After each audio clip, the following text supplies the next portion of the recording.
గౌరవనీయులు మా పొన్నం ప్రభాకర్ గారు సమాధానం ఇస్తూ పోలీసుల ఆత్మస్థైర్యం దెబ్బతీయొద్దని పోలీసుల కోసం మనందరం కూడా నిలబడాలన్నారు. వారితో నేను పూర్తిగా ఏకీభవిస్తున్నాను అధ్యక్ష. ఎందుకంటే పోలీసులు రాత్రి పగళ్ళు మన కోసం వాళ్ళ జీవితాలను కూడా లెక్క చేయకుండా వారు ఈ సమాజం కోసం, ప్రజల భద్రత కోసం, ఈ రాష్ట్రం కోసం పనిచేసేటువంటి వ్యక్తులు. దాని విషయంలో మాకు ఎలాంటి భిన్నాభిప్రాయం లేదు.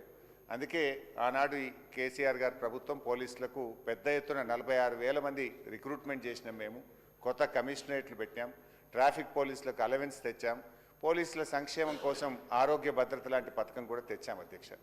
అయితే ఇలా గౌరవ ముఖ్యమంత్రి గారే హోంమంత్రిగా పనిచేస్తున్నారు కనుక సహజంగా వడ్డించేవాడు మనవాడైతే లడ్డు యాడున్నా దొరుకుతుందనే ఒక సామెత ఉన్నట్టు ముఖ్యమంత్రి గారే హోంమంత్రిగా ఉన్నప్పుడు పోలీసుల సంక్షేమం కోసం కూడా ఇంకా మెరుగ్గా గత ప్రభుత్వం కంటే బాగా మేలు జరుగుతుందని చెప్పి పోలీసులు ఆశిస్తుంటారు అధ్యక్ష. కానీ దురదృష్టం ఏంటంటే ఈ ప్రభుత్వం వచ్చిన తర్వాత 7 టీఏ బిల్లులు పోలీసులై పెండింగ్లో ఉన్నాయి, 3 సరెండర్ లీవ్లు పెండింగ్లో ఉన్నాయి, 5 డిఏలు పెండింగ్లో ఉన్నాయి. అదేవిధంగా అధ్యక్ష పోలీసులకు సంబంధించిన భద్రత పథకాన్ని ఆసుపత్రుల్లో పోతే 1 లక్ష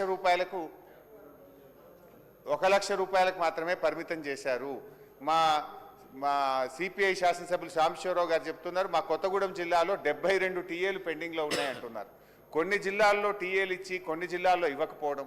నేను రాష్ట్రంలోని 1,30,000 మంది పోలీసుల పక్షాన మాట్లాడుతూ ఉన్నాను. ఆ పోలీసులు రాత్రింబవళ్ళు కష్టపడే వాళ్ళ టీఏలు, డిఏలు, సరెండర్ లీవులు మీరు దయచేసి ఆపకండి. మీరు గత సంవత్సరం కంటే పోలీస్ శాఖకు ఈ బడ్జెట్లో 400 కోట్ల రూపాయలు తగ్గించారు.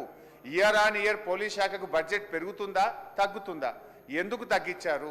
నేను అందువల్ల మొన్న కూడా ఇదే విషయాన్ని చెప్పాం. మంత్రి గారు ఏదన్నా అష్యూరెన్స్ ఇస్తారేమో, పోలీసులకు వెంటనే డబ్బులు రిలీజ్ చేస్తామని చెప్తారేమో ఈ మంత్ ఎండ్లో, అదర్వైజ్ 31 మార్చ్ క్లాప్స్ అయిపోతాయి. కానీ మంత్రి గారి నుంచి సరియైన సమాధానం రాలేదు.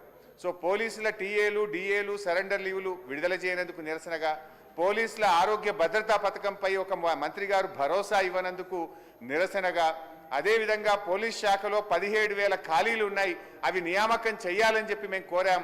దాని నుంచి కూడా మంత్రి గారి నుంచి సమాధానం రానందుకు నిరసనగా, అదేవిధంగా పోలీసులకు కొత్త వాహనాల విషయంలో కూడా మంత్రి గారు తన సమాధానంలో చెప్పనందుకు నిరసనగా, బీసీల ఆత్మగౌరవ భవనాల విషయంలో ఒక స్పష్టమైన హామీ ఇవ్వనందుకు నిరసనగా, బీసీ సప్లాన్ అమలు విషయంలో, బీసీ కార్పొరేషన్ల నిధుల కేటాయింపు విషయంలో కూడా మంత్రి గారు స్పష్టంగా తన సమాధానం చెప్పనందుకు నిరసనగా, ఆర్టీసీ కార్మికులను వెంటనే ప్రభుత్వ ఉద్యోగులుగా గుర్తించాలని ఒక స్పష్టమైన డేట్ చెప్పాలంటే దాని మీద కూడా మంత్రి గారు తన సమాధానాన్ని దాటవేసినందుకు, ఆర్టీసీ కార్మికుల పట్ల వారు చూపిస్తున్న వైఖరికి నిరసనగా బీఆర్ఎస్ పార్టీ తరఫున మేము వాకౌట్ చేస్తున్నాం అధ్యక్ష. జాఫర్ సార్.